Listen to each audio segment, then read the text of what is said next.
Le spécialiste me dit, madame, et tu pouvez le placer ou le garder, mais si vous le gardez, il va plus progresser que si vous le placez.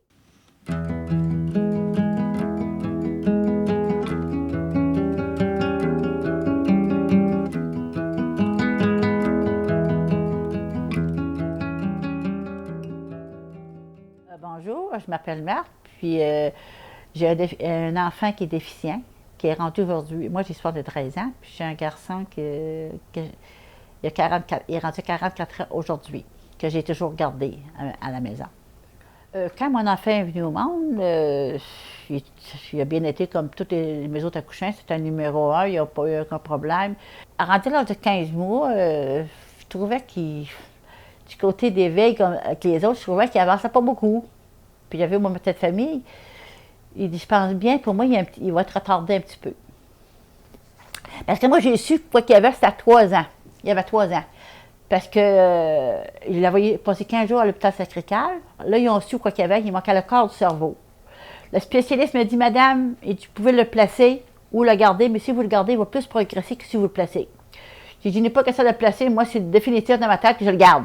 Quoi qu'il arrivera, c'est à moi, cet enfant-là, puis j'ai 2 mains, comme n'importe qui, je vais m'en occuper. On l'a perdu plusieurs fois. Il fallait toujours quelqu'un avec lui dehors, parce qu'il s'est arrivé des fois qu'on ne le voyait plus dehors, là, puis il était rendu au bout du chemin, on était rendu sur... Première fois qu'il s'avait sauvé, il s'est allé dans la rue, puis il était rendu sa deuxième voisin. Puis, parce que les enfants, je vois dehors, c'est le banc de neige, là, lui, il était rendu, il avait venu au monde au mois d'août, il avait peut-être... il devait être rendu à 2 ans pour marcher. Il devait avoir 2 ans, il devait avoir 2 ans et demi. Du coup, on dit, on ne le trouve plus. Puis il n'y a pas de flashlight. Mais si, il fait tout. Des fois, à je fais on va voir dans la galerie de la voisine, partout. Fait que je fais, je téléphone encore à ma madame qui m'a toujours aidée. Fait qu'elle dit, je vais t'envoyer Richard avec une flashlight. Comme il passe par l'étape, Renal était rendu là. Après ça, de l'été, on l'avait perdu.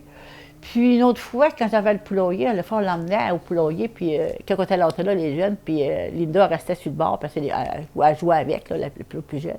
Du coup, elle est partie. Fait que là, cherche, on avait parti vers 11 h, on l'a trouvé à 4 h d'après-midi.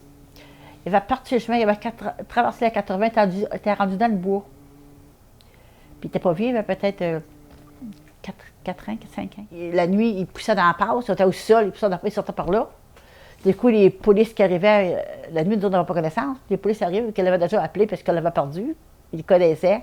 Et il arrivait, il cognait à la porte à 5 h du matin, il l'avait sauvé. Puis il a commencé à l'école à maternelle à 5 ans. Puis je lui disais au commencement qu'il perdait. La première journée qu'il va à l'école, j'avais appris à peine de lui dire. Le taxi, il vient chercher à la maison. J'étais envoyé un taxi. Il m'appelle à midi, ils ont dit, vous n'avez pas envoyé votre garçon à l'école le matin? Ben oui, j'ai parti depuis 8 h. Ben, il n'est pas dans l'école. Fait que les autres, il avait débarqué du taxi, mais ça ne s'avait pas occupé. Ça fait que lui, il s'avait promené autour de la bâtisse. Après ça, à l'école spéciale, il y avait beaucoup de sorties. Il allait aux pommes, il allait se baigner, il allait prendre des marches dans la rue. Puis moi, je lui disais qu'il pouvait se sauver. Puis des fois, il disait, ah, ça fait bien des peurs, elle, là, elle a votre femme, là, elle se fait bien des peurs, là, on a déjà eu des enfants. Mais lui, il était spécial, il n'arrivait pas. Fait que j'appelle. Fait que là, l'école, on dit, on l'avait perdu, on vient de le trouver. Ça l'arrivait, il y a combien de fois. Si, t'as beau dire, on se dit, je le perds. Parce que lui, ce qui arrivait, il marchait puis il virait jamais de bord. Je pensais jamais un jour avoir un enfant comme ça, dormir des choses. Mais je l'ai toujours accepté. Tu sais, j'avais jamais été une pitance m'en occuper. J'ai jamais dit, oh, c'est pas drôle. Des fois, ça me fait de la peine, je pensais, je dis, ça aurait été le fun, ça aurait été normal comme les autres enfants. Mais il n'est pas normal comme les autres enfants. C'est correct comme ça. C'est une épreuve que j'ai eue, comme n'importe qui ont des épreuves. Il y en a qui ont une carte poussée, donc ils viennent malades, ou des enfants infirmes, n'importe quoi. Moi, c'est ça, mon épreuve. Ben moi, c'est que ça m'a fait beaucoup de peine. Mais il veut dire, c'est une épreuve de la vie, que n'importe quelle épreuve, il faut que tu l'acceptes. Si tu ne l'acceptes pas, tu es malheureuse. Fait que j'essayais de prendre... Puis je l'aimais quand même, là, comment que...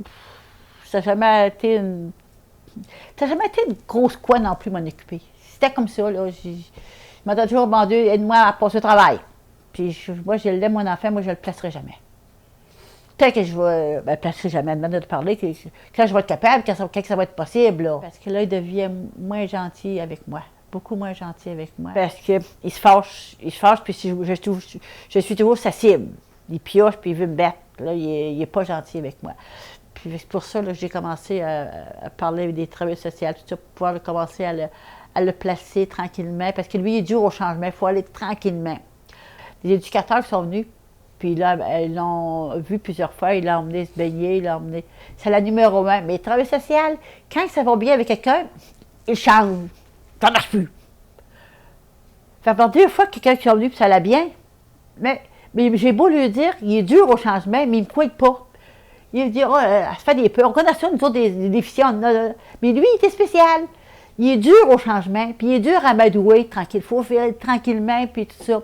Mais j'ai toujours eu du monde tout autour de moi qui m'a aidé. Des amis, la parenté, les amis. Je me suis sentie toujours appuyée par tout le monde autour de moi. Ce qui est passé, on le laisse aller. On s'en va en avant, toujours, toujours. J'ai jamais pensé... puis je pense pas plus loin d'avant, rien qu'une journée à la fois. Je pense pas plus tard. Plus tard, là, quand on sera rendu, on ira. Là, je pense, là, c'est la journée même, jour après jour. J'ai toujours pensé jour après jour, mais tout ce que j'ai vécu, jour après jour, autrement, je n'aurais pas vécu. Plus tard, non, plus tard, j'ai jamais pensé à plus tard. C'était jour après jour, puis je dis quelqu'un en haut qui m'aide, puis j'y demande. Bon. Une mère, ça travaille à temps plein, ça dort un œil ouvert, ça te garde comme un chien, ça court au moindre petit bruit, ça se lève au petit jour, ça fait des petites nuits. C'est vrai, ça crève de fatigue, ça danse à tout jamais, une éternelle gigue, ça reste auprès de sa couvée, au prix de sa jeunesse, au prix de sa beauté. Une mère, ça fait ce que ça peut, ça ne peut pas tout faire, mais ça fait de son mieux. Une mère, ça calme des chamailles, ça peigne d'autres cheveux que sa propre broussaille.